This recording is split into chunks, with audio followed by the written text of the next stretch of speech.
C'est un nom totalement inattendu qui s'est invité dans les débats, celui de Cyril Hanouna.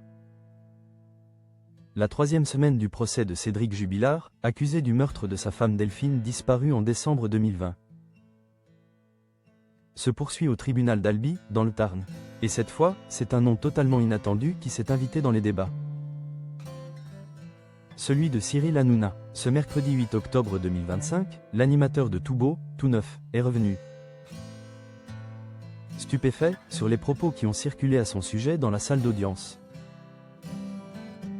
Lors de son émission, Cyril Hanouna a confié à ses chroniqueurs et à ses téléspectateurs: « Vous savez qu'il y a mon nom qui a même été évoqué pendant le procès? C'était quoi? Pourquoi ?» C'est alors que Michel Méry, journaliste spécialisé dans les faits divers, a expliqué l'origine de cette mention surprenante.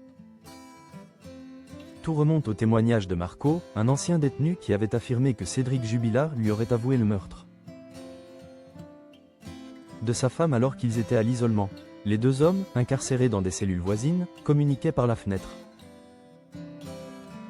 Selon Marco, l'accusé lui aurait confié avoir caché le corps de Delphine Jubilard.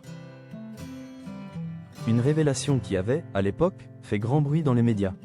Mais lors de son audition au procès, le témoin a été mis en difficulté. Face aux avocats, il a reconnu qu'il n'avait rien à gagner en tenant ses propos tout en laissant entendre qu'il avait peut-être espéré bénéficier d'une certaine visibilité médiatique. C'est à ce moment-là que le nom de Cyril Hanouna a été cité.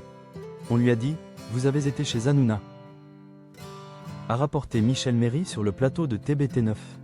Selon lui, cette référence à l'émission aurait été utilisée pour suggérer que le témoin avait cherché à tirer profit médiatique de ses déclarations. En fait, il a négocié sa libération, et les avocats l'ont un peu secoué là-dessus, a ajouté le journaliste. Face à ces révélations, Cyril Hanouna est resté interloqué, rappelant qu'il n'avait évidemment aucun lien direct avec l'affaire. Une séquence assez étonnante qui illustre à quel point le procès Jubilard, l'un des plus suivis de l'année, continue de réserver des rebondissements inattendus.